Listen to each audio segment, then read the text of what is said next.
My name is Justin Bader. I'm the Principal Center, and this is our weekly show that we call the Instructional Leadership Show. So thank you so much for being here. Leave a comment if you are tuning in, and we will get started. This is episode 54 of the Instructional Leadership Show, making the decisions you can with the evidence you have. And we're talking today specifically about the teacher evaluation process, which I know is a concern for a lot of people because typically that's what you're spending your time on as a school administrator this time of year. You know, a big portion of your workload for the final chunk of the year is getting those teacher evaluations done. And if you are in the situation that many administrators are in right now, where a lot of those evaluations, frankly, are not done. You were on schedule with completing them, but then, school is canceled for the end of the year, and it looks like there's not going to be an opportunity to gather much more information to complete that process. What do you do? So if that is the situation you are in, please know that you are not alone, and we are going to talk about that today and how to make sound decisions based on the evidence that you do have, even if you can't make all of the decisions that you would prefer to with the evidence you would prefer to have. Normally, it's our focus on this show to talk about getting into classrooms every day, and we will talk about that today, even though I know you probably can't actually do that this week. Talk about feedback conversations that change teacher practice, which I believe we can have even when school is out.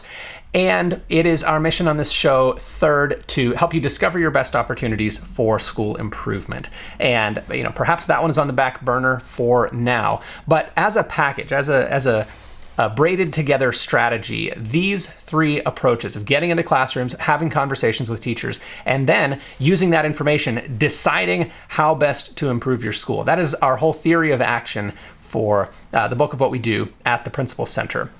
Since schools have been mostly canceled for the remainder of the year, we are shifting our focus on this show to emphasize navigating uncertain times with wisdom, leading when there's no perfect solution. And we are going to talk about imperfect solutions today, modeling compassion and self-care, and prioritizing the needs of our most vulnerable. So every month in this, on this show and in our Instructional Leadership Association program, we focus on a theme, and we're somewhat, taking a detour from that throughout the rest of this school year. But our theme for the month of April is all around getting aligned and specific using rubrics, or using what we call instructional frameworks. So our rubric for those rubrics goes something like this. It says, Level 1, I evaluate teachers as unsatisfactory or satisfactory based on my professional judgment. So right now, you may think to yourself, well, I really don't have much more than my own judgment to go on. I was on track with my observations, but some people just have not been observed yet. So in terms of formal evidence that I'm allowed to use, I really don't have much right now. So it may come down to just a judgment call that's not as evidence-based as we would like. Is what it is. We move forward with what we can do, but we also want to put together a vision for what we can do differently next year. Level 2, I evaluate teachers according to a leveled rubric based on the evidence that I've collected. Now, this is what most people are required to do, right? In most states, in most public school districts, you probably have a leveled rubric of some sort. It's not just satisfactory or unsatisfactory anymore. And we can thank the Race to the Top grant program for incentivizing states to develop leveled rubrics. So it's a much more robust and some would say complicated evaluation process. So most people are required to do that in the public school sector.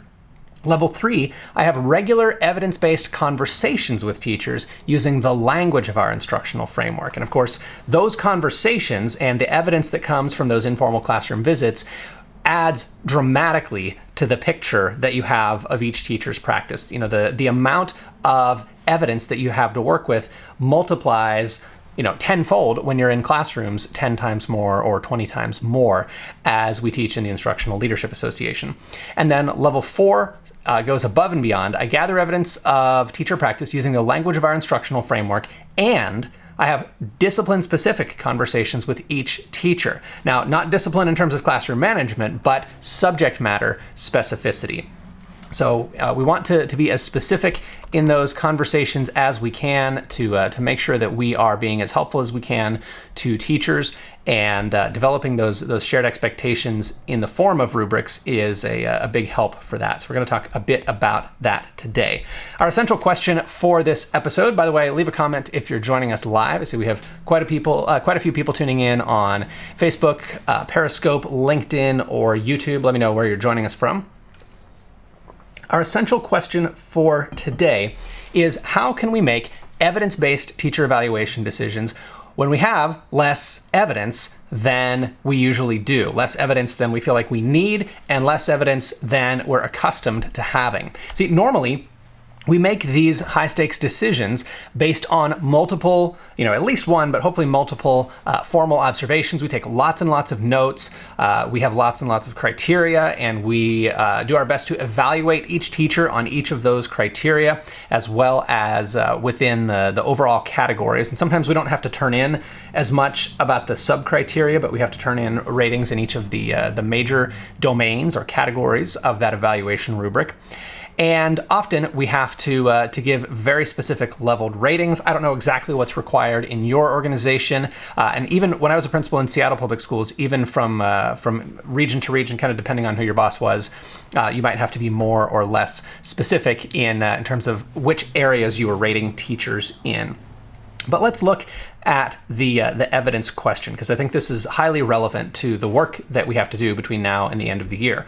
Under the best of circumstances, under normal circumstances, most administrators are short on evidence. I do not think that is a controversial or mean thing for me to say, that most administrators really are, scrounging for evidence to use in the teacher evaluation process. It's just the norm that people don't have as much evidence as they might like to have, or as maybe their bosses would like them to have, because most administrators do not get into classrooms that much. I'm on a mission to change that. I see that Corey is here and Sally is here. Lots of people who are tuning in, people who I know are on that mission with me of getting administrators into classrooms, because when you get into classrooms frequently, when you get into classrooms 3 times a day, 15 times a week, 500 times a year, you don't have to rely on that thin strand of evidence that you get from one formal observation. And of course, if you miss that formal observation because of, a worldwide pandemic or something like that, then, that is what it is. We are in that situation right now in a lot of cases,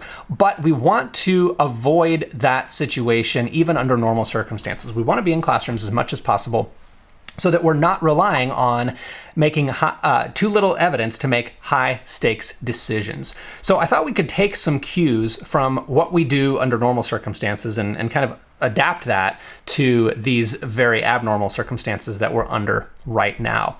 And one big idea that I think we can run with is the idea of keeping the decisions that we're making in proportion to the evidence that we have to base them on. What do I mean by that? If we have a very high stakes, detailed decision, we have to give very specific ratings in lots of very specific areas.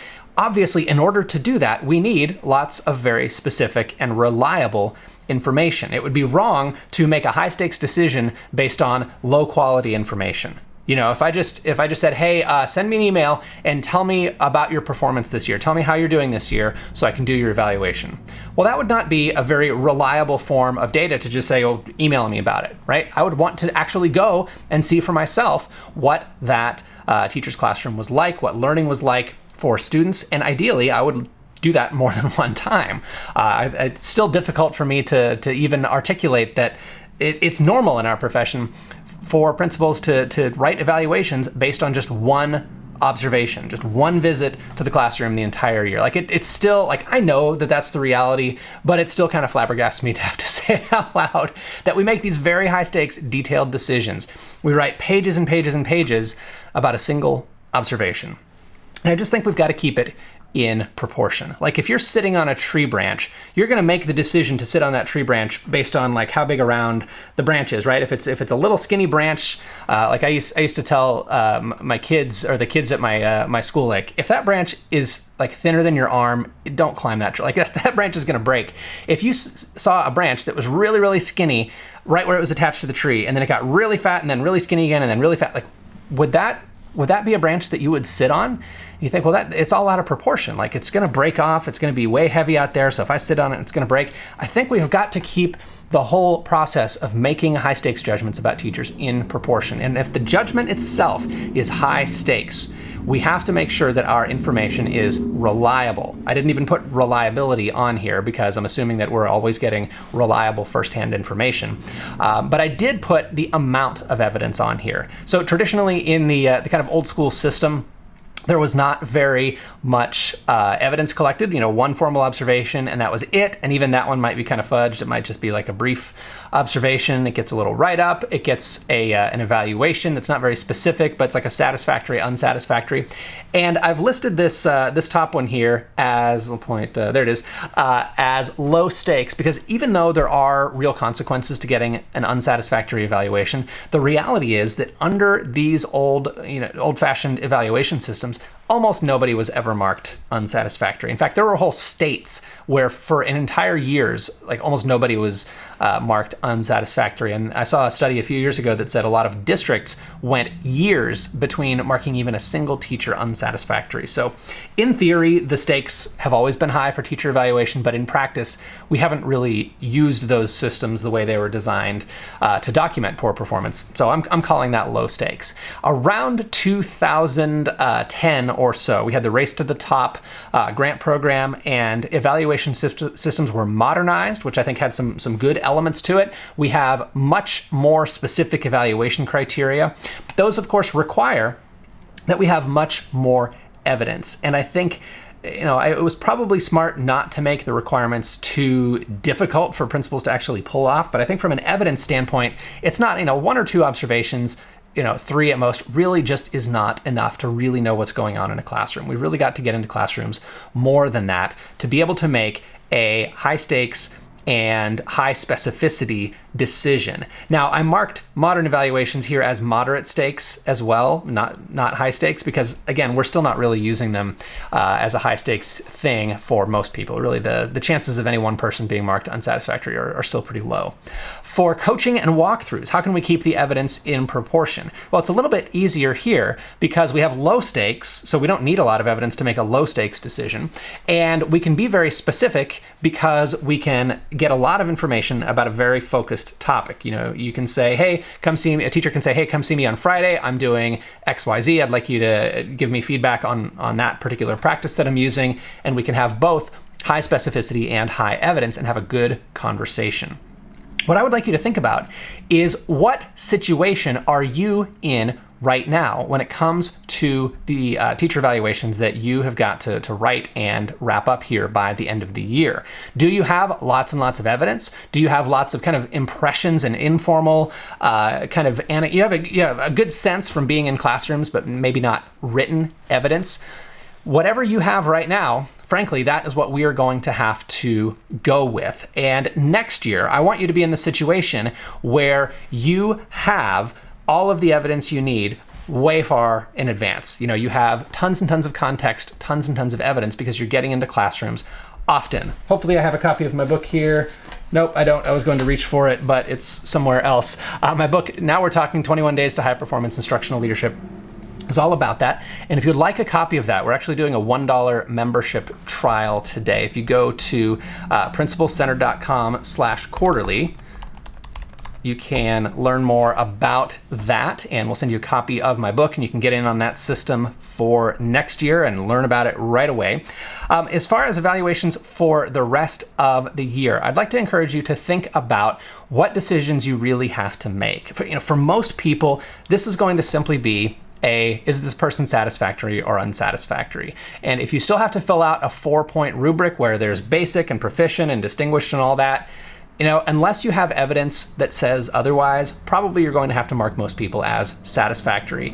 And really here, you're not making very many decisions, right? You just don't have the evidence. If you were not able to do the formal observations that you're required to, it is what it is. Mark them as satisfactory, and we can kind of pick things up next year. If you do have to make a decision about granting tenure or renewing a contract or offering a continuing contract or moving them over to category 2, or whatever the terminology is, it varies from district to district and state to state, about basically turning people from probationary or kind of like this is a trial period into permanent or semi-permanent employees, well, you do have to make that decision. And what I would encourage you to do there is make that decision holistically. If you have to justify it based on evidence, obviously justify it based on the evidence you have. But I would encourage you not to limit yourself to your formal observations if you don't really have to. Use what you've got. If you walked by the classroom 50 times and that was basically all you've got to make that decision based on what you know.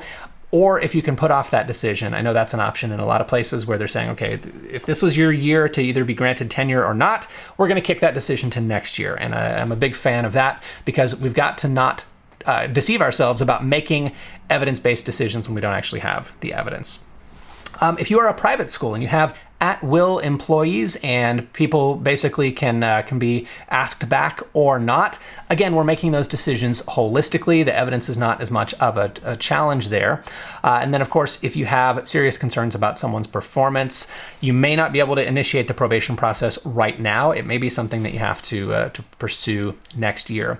But what you don't really have to do here, this is the overall point. What you really don't have to do here is make a granular rating on all 24 or 56 or whatever criteria that you have in your rubric. The reality is you're not going to be able to do that if you have not collected all of your evidence. And please don't feel bad if you had not collected all of your evidence by early March. I mean, that is completely normal in our profession.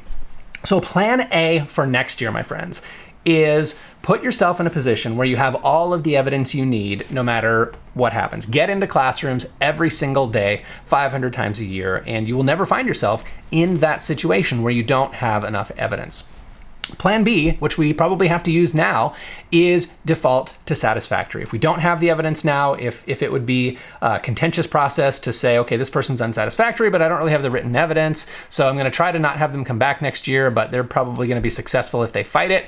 We don't want to be in that situation. So we're going to default to satisfactory and then, get on with it next year if we have some issues we need to address. What about growth? We'll wrap up with this. If you have some hunches that you want to pursue about, where a particular teacher might want to focus in their growth, but you don't really have solid evidence of that, I would encourage you to not bring that up in the evaluation process. Like, this is just going to be a difficult process this year without being able to meet in person, without being able to do a lot of our observations. Just have those conversations as low stakes conversations, because again, we've got to pare back the stakes since we are paring back the evidence. And in the meantime, I want to encourage you to use whatever insights and whatever conversations you have to generate ideas for a rubric for practice. So if you think, I'd really like to talk with the science teachers more about what I'm seeing in terms of questioning strategies during labs, because I know, we've talked about that a little bit, but I really wanted to kind of take this to the next level. This is a great time to be having those conversations and to be jotting down some notes about what possibly could end up in a rubric and start to kind of operationalize some of that for next year. One program that our members have access to that helps with this specifically is called the Instructional Framework Development Program. So members, you will find that in your dashboard. You can have teachers go through that at any time. And if you are not a member, if you're interested in becoming a member, getting access to everything we offer in the Instructional Leadership Association, we have a sale going on now at principalcenter.com/quarterly. And you can get in for just $1 today. We're offering a discount on your first month of membership. And one final announcement.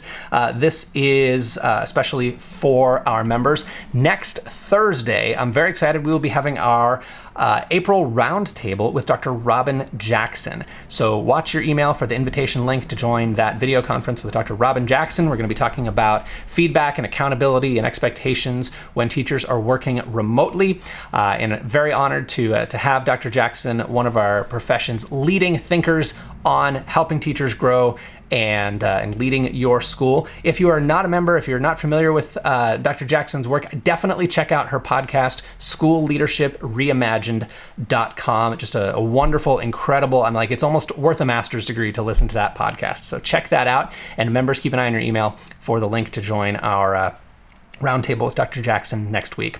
All right, that is it for today. Have a wonderful week, and we will talk soon. Bye-bye.